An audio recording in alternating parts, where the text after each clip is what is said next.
Sampurasun. Haturan pamiarsa wilujeng tepang dangu deui dina acara dongeng Sunda. Carios anu kapihatur nyaeta Ngalajur Nafsu karya Bapa Entang Sumarna. Simkuring Asep Hadian ngahaturkeun wilujeng ngadangukeun.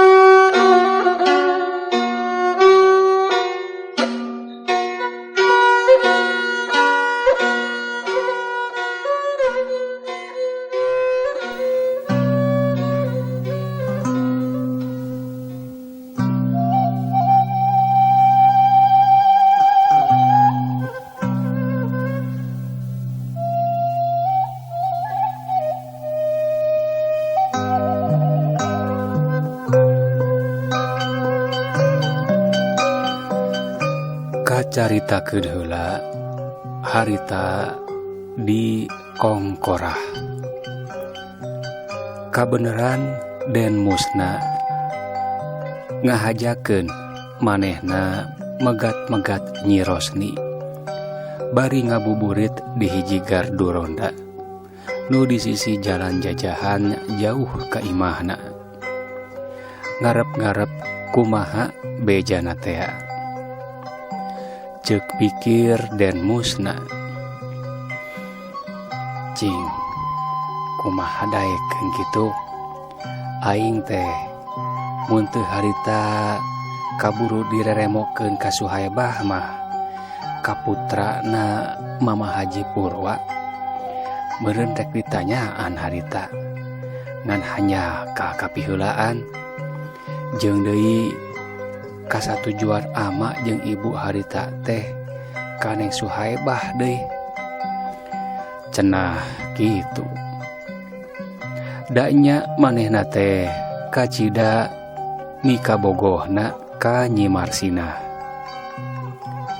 Ngan kusabab kitu be kawantu anak anu beunghar tadina meureun kuduna kanu beunghar deui nurutkeun ka kolotna mah. Nya kitu deui sanajan Neng Suhaibah ge da lain goreng-goreng teuing dina rupana. Keur mah kaayaanna kasebut anak anu jegud rupana ge geulis deui.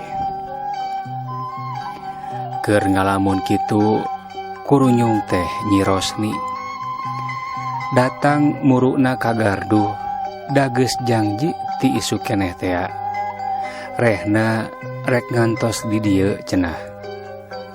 Atuh can ge diuk-diuk acan Nyi Rosni geus pok ditanya bae bari seuri nanyana teh.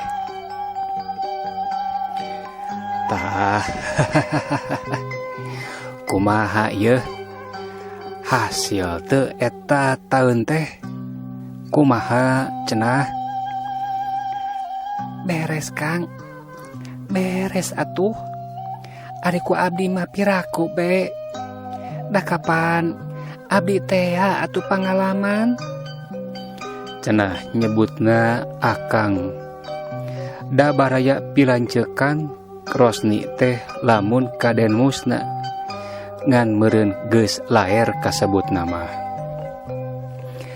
Tah cing kumaha atuh cenah eta manehna waktu ku Ayi Eros dicaritakeun tur dibikeun eta titipan teh. Nyeta Kang manehna kacida bingaheunana malih mah cenah insyaallah sejak nyawasan kapalaina. Nanging kumaha cenah ari tuang rai nyeta garwa Akang sakitu be ragu-raguna teh sigana mah Kang. Ari kacintaan mah sing percanten malih tong bujang-bujang perhiasan anu dipaparinkeun teh eta bae geuningan sarat ti Akang dugi ka siga anu digalentoran malah mah ngantos-ngantos deui. Kumaha cenah ieu saterasna?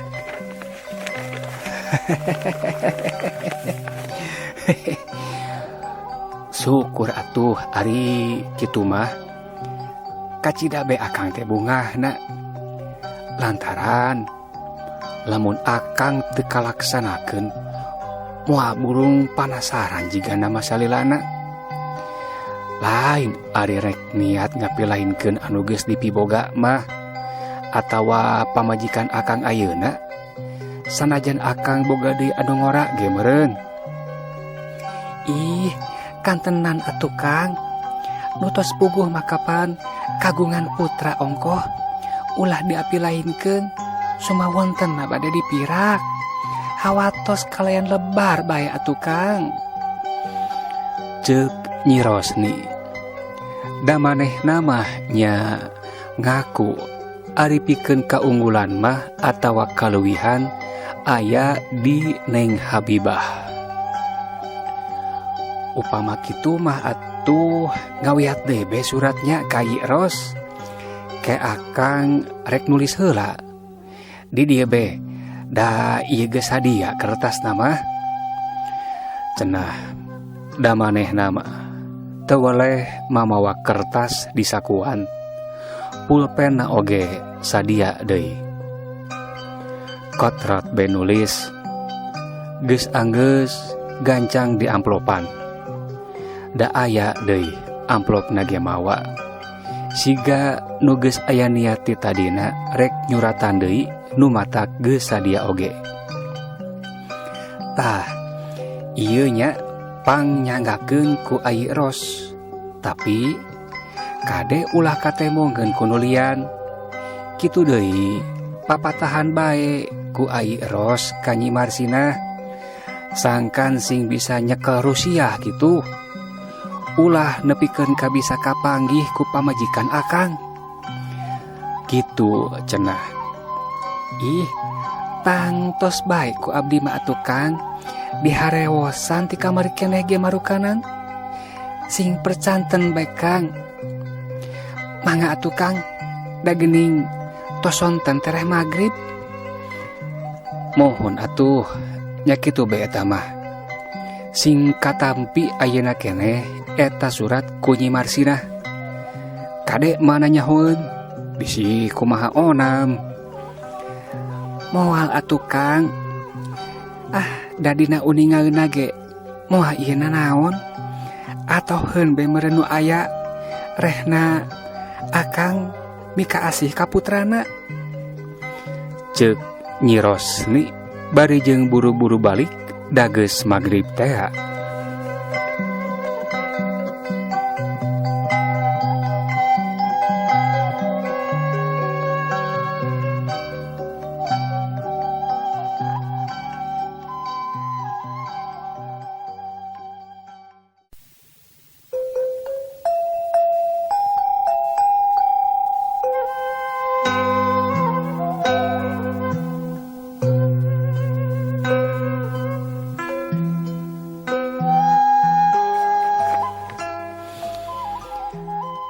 Kabeneran da teu jauh ieu memeh magrib ge Nyi Rosni geus nepi ka lemurna. Gancang nempoan kaburuan Nyi Marsina. Katempo Nyi Marsina keur ngalantung di buruan. Meureun keur niis bari jeung ngabuburit. Atuh gancang be disampeurkeun. Nyai, Nyai, Nyai Mar, Nyai Mar. Kitu cenah bari gegerowan. Aeh, Ce Rosni, aya naon ce? Cenah bari jeung gancang ngalieuk tur seuri. Malah Nyi Rosni buru-buru nyampeurkeun diuk dina golodog. Kadieu geura ieu aya serat ti Kang Musna. Surat? Nuhun atuh ce. Kumaha eta sasauran naon Kang Musna teh? Tanyana ayeuna mah nyebat akang henteu aden. Nya sumuhun. Kitu be nyariosna teh ka ece cenah mah kikintunan ku Nyi Mar teh parantos ditampi Tah jika nama panjang lebarna iya aya dina surat. Pek bae baca da cece mereka imah can sasadiaan keur tajil ieu teh. Ai ari cece di dieu bae adi abdi tajilna ce. Tong mulih pameng pan tos kantun sakedap deui. Ih kumaha atuh di ditu di dieu teh kapan nu ngahadepan teh aya sepuh. Hawatos ka bapak sareng ka emak gitu cenah pajarkeun teh di ditu di imahna aya bapana jeung emakna bari teu ngaengkekeun deui ngincit bae balik. Atuh gancang da panasaran eta surat teh dibaca ku manehna malah mah ditepas bari nyumput eusina teh kieu pondok naker.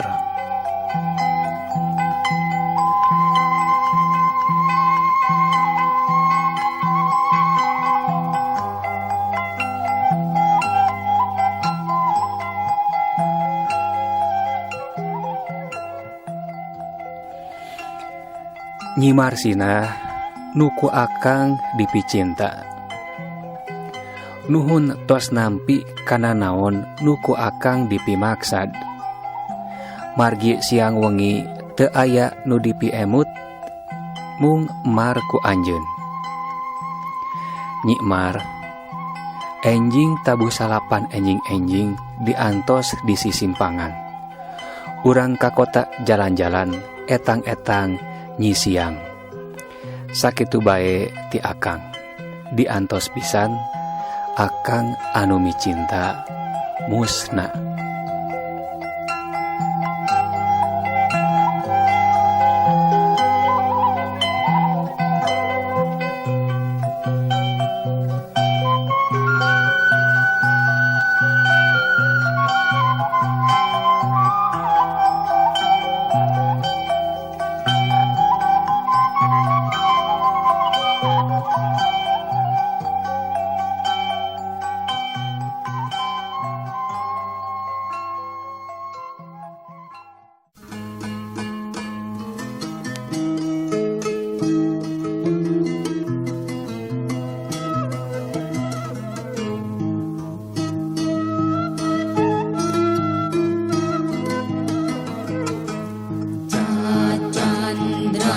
Hanjang ka pamiarsa waktosna parantos teu nyekapan deui.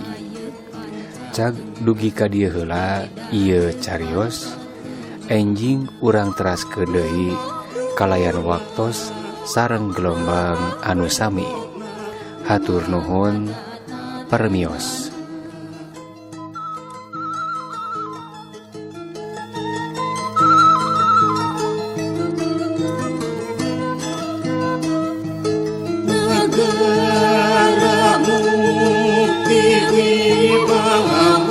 Terbang-bang macam terang kujang